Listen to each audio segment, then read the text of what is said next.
Naltrexona em baixas doses, também chamado de LDN. Você já ouviu falar? Com certeza já ouviu. E se você não ouviu, você vai ouvir. Meus queridos, eu preciso falar sobre um tema que há muito está no meio da medicina funcional. O uso de naltrexona em baixas doses. Para autoimunidade, para dor crônica, para fadiga, fibromialgia e até doença inflamatória intestinal. E a pergunta que eu recebo toda semana é: Denise, LDN melhora a microbiota? LDN pode tratar de disbiose? E a minha resposta é: não sabemos. Olha, a naltrexona em baixas doses pode ter efeitos clínicos positivos em alguns pacientes, isso é fato. Mas dizer que o LDN melhora a microbiota ainda é especulação. E eu preciso deixar isso muito claro desde o início.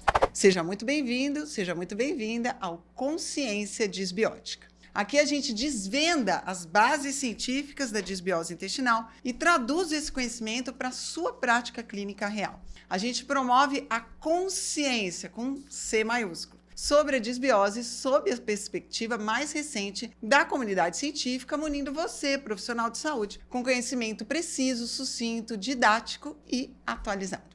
Eu sou Denise de Carvalho, eu sou médica, pesquisadora, apaixonada por transformar a ciência em raciocínio clínico aplicável no seu consultório. E o tema de hoje é naltrexona em baixas doses, promessa ou risco para a microbiota? Se você quer entender o que a ciência realmente diz sobre LDN, sem exageros, sem demonização, curte esse vídeo, se inscreve no canal e compartilha com colegas. Vamos juntos elevar o nível dessa discussão científica, tá? Então, para começar, pega o caderninho, porque hoje eu vou te mostrar o que nós já sabemos, o que nós não sabemos e o que nós precisamos saber sobre LDN e microbiota intestinal. Então, vamos começar pelo básico. O que é a naltrexona? Naltrexona é um antagonista de receptores opioides, ou seja, ela bloqueia os receptores onde os opioides, como morfina, codeína, heroína, se ligam.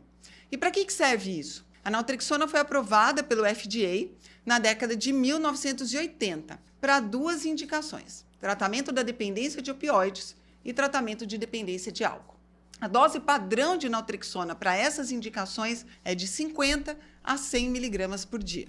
Nessa dose, ela bloqueia completamente os receptores opioides, impedindo que o paciente sinta os efeitos positivos do opioide, caso ele use. Mas aí, na década de 80, um pesquisador chamado Bernard Bihari começou a usar a naltrexona em doses muito menores, entre 1,5 miligrama e 4,5 miligramas por dia, em pacientes com HIV e câncer. Isso lá em São Francisco, Nova York, quando houve o estouro do HIV. Ele acabou observando que nessas doses baixas, a naltrexona parecia ter um efeito imunomodulador. Ela melhorava a resposta imune, reduzia a inflamação e melhorava a qualidade de vida desses pacientes. A partir daí, começou o uso que nós chamamos de off-label da naltrexona em baixas doses, o famoso LDN, do inglês Low Dose Naltrexone, para várias condições onde o sistema imune desempenhava algum papel primordial. Por exemplo, doenças autoimunes, dores crônicas, fibromialgia, fadiga, esclerose múltipla, doença de Crohn e retocolite ulcerativa. E olha que interessante, LDN virou uma espécie de medicamento cult. Tem grupos no Facebook, fóruns online, pessoas que trocam experiências sobre isso. Existem muitos relatos positivos, mas também existem muitos relatos neutros e até negativos. A naltrexona é um medicamento genérico, barato e não tem mais a sua patente. Então não há interesse econômico em financiar estudos grandes e caros. Os estudos que existem são pequenos, financiados normalmente por universidades ou por grupos de pacientes. Então a gente está lidando com um medicamento que tem potencial, mas que tem poucas evidências de alta qualidade. Isso também precisa ficar claro. E agora, como o LDN funcionaria? Quais são os mecanismos propostos? A gente vai discutir essas hipóteses aqui e eu vou te explicar as principais. A primeira hipótese, um bloqueio transitório dos receptores opioides endógenos. Quando você toma o LDN à noite, ele bloqueia temporariamente os receptores opioides por 4 a 6 horas. E o que acontece? O corpo percebe que os receptores estão bloqueados e, como uma resposta adaptativa, aumenta a produção dos seus opioides endógenos, endorfinas e encefalinas. Esses opioides endógenos têm um efeito analgésico, anti-inflamatório e imunomodulador. Então, a ideia é, eu bloqueio temporariamente para estimular uma produção maior depois. A segunda hipótese, modulação de receptores TLR4, ou Toll-like receptor do tipo 4. Essa é uma hipótese que mais me interessa do ponto de vista intestinal, porque esse receptor de reconhecimento de padrões moleculares associados a patógenos está mais presente nos intestinos.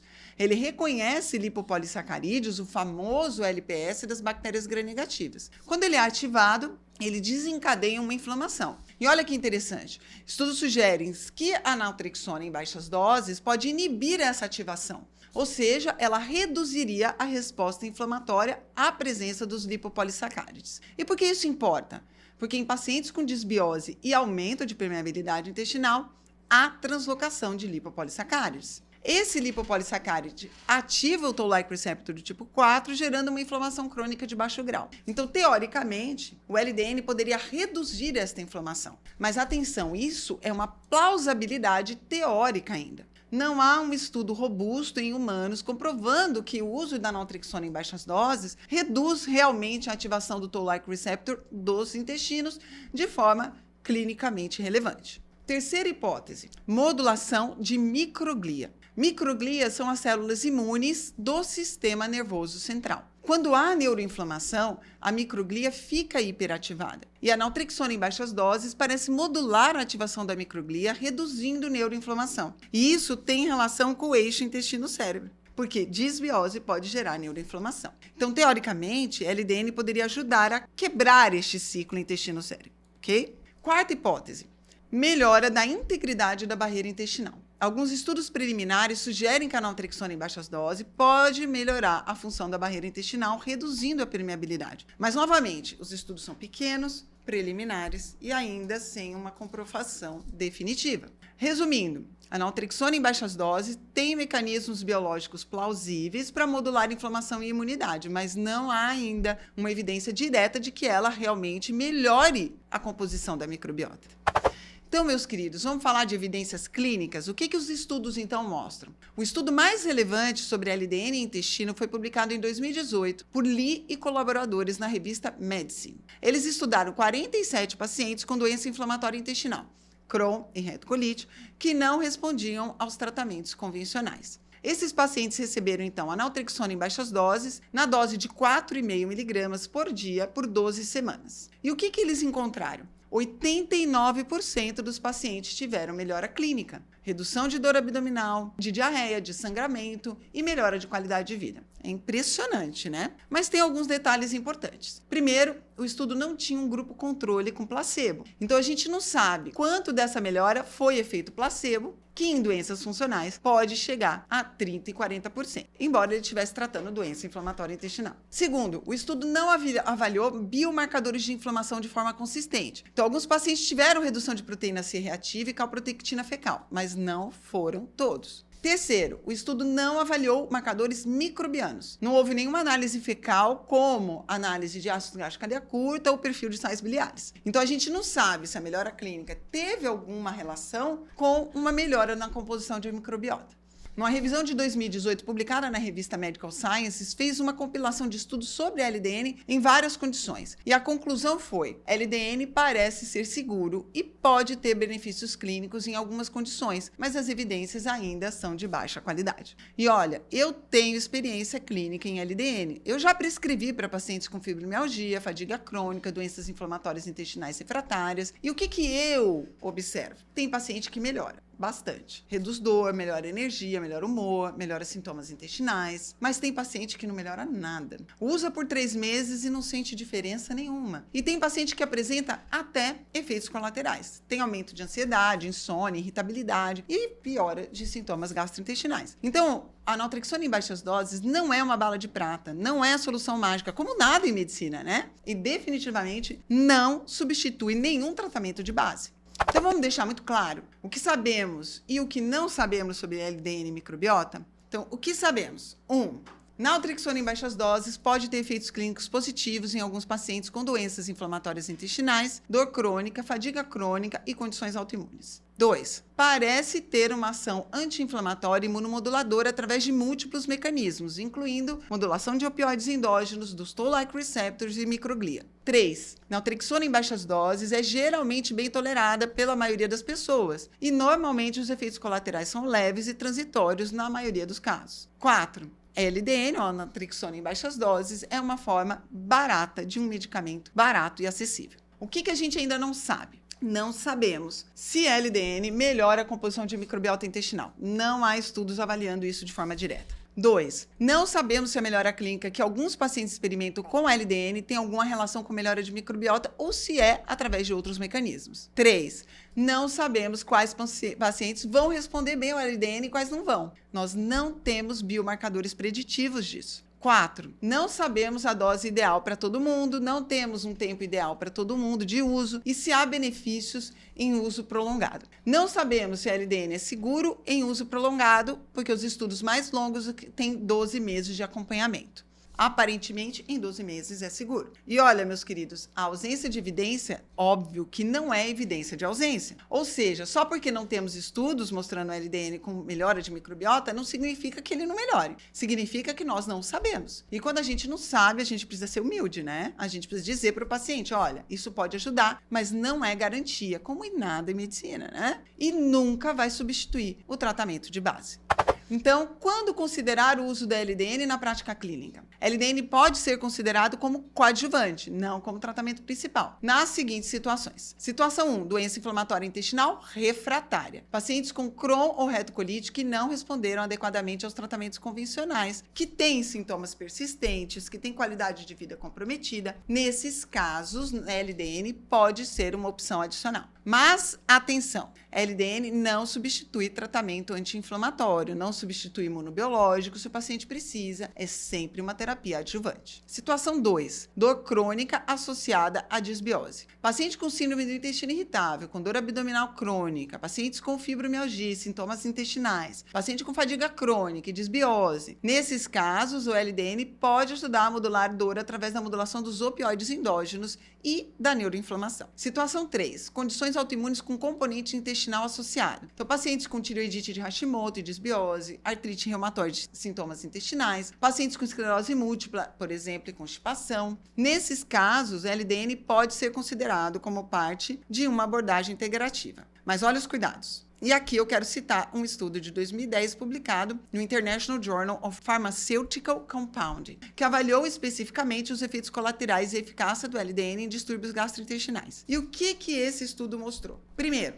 sobre eficácia. A LDN demonstrou potencial em reduzir sintomas gastrointestinais em pacientes com Crohn e síndrome do intestino irritável, mas com grande variabilidade de resposta. Alguns pacientes tiveram uma melhora realmente significativa. Outros nada responderam. Segundo, sobre efeitos colaterais. Os mais comuns relatados foram insônia, sonhos vívidos, ansiedade, irritabilidade e náuseas. A maioria desses efeitos foi transitória, durando de 1 a 4 semanas. Mas a minoria dos pacientes, cerca de 10 a 15%, não tolerou o medicamento e teve que descontinuar. E isso é importante, né? Porque quando a gente prescreve LDN, a gente precisa avisar o paciente. Você pode ter efeitos colaterais nas primeiras semanas, a maioria melhora, às vezes até com a redução da dose. Mas se você não tolerar, a gente tem que parar.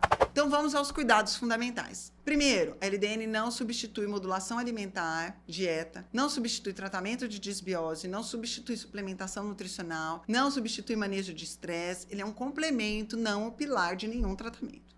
Segundo, a LDN precisa ser prescrito com um receituário especial e acompanhado por um médico. A dose inicialmente, geralmente, é 1,5 mg, com aumento gradual até 4,5 mg, conforme tolerância. Não é para tomar por conta própria. Terceiro, LDN pode ter efeitos colaterais, como eu já mencionei. E os mais comuns são insônias, sonhos vívidos, ansiedade, irritabilidade e náusea. A maioria é transitória, melhora de até 4 semanas, mas tem paciente que não vai tolerar. Quarto, LDN é contraindicado em pacientes que fazem uso de opioides. Se o paciente usa morfina, codeína, tramadol, não pode usar LDN, porque LDN vai bloquear o efeito analgésico do opioide. Quinto, LDN precisa ser manipulado no Brasil. Não existe LDN comercial em doses baixas, ou seja, não existe naltrexona nessas doses. Ele precisa ser feito em farmácia de manipulação. E claro, escolha muito bem a farmácia. E por último, ter expectativas realistas. Não prometa milagre para o seu paciente. Você pode dizer, vamos tentar, pode ajudar, pode não ajudar, vamos avaliar em 8 a 12 semanas. Então, meus queridos, eu quero fazer uma reflexão crítica sobre a naltrexona em baixas doses. Ela não é vilã, não é, tá? Tem potencial terapêutico, tem mecanismos biológicos plausíveis, tem relatos positivos na literatura e na prática clínica. Mas também não é herói. Não é bala de prata, não é solução mágica, nem para desbiose, nem para o resto. Não é substituto de alimentação adequada, de sono reparador, de manejo de estresse e de suplementação nutricional.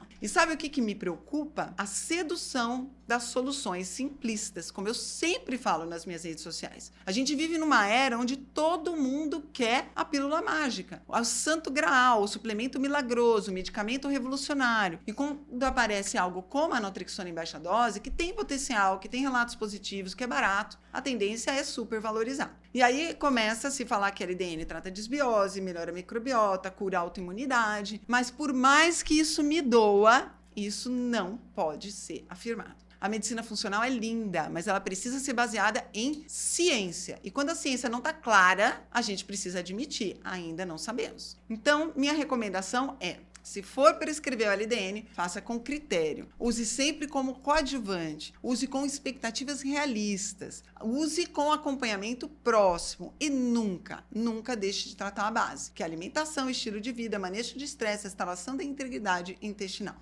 Se você quer continuar aprendendo sobre desbiose e medicina funcional baseada em evidência, se inscreve aqui no canal, ativa o sininho, curte esse vídeo e compartilha com os colegas. Vamos juntos elevar o nível da discussão científica no Brasil. E deixa aqui nos comentários, você já usou LDN na prática clínica? Como foi a sua experiência? Vamos trocar conhecimento, tá? Um beijo, meus queridos. A gente se vê no próximo vídeo.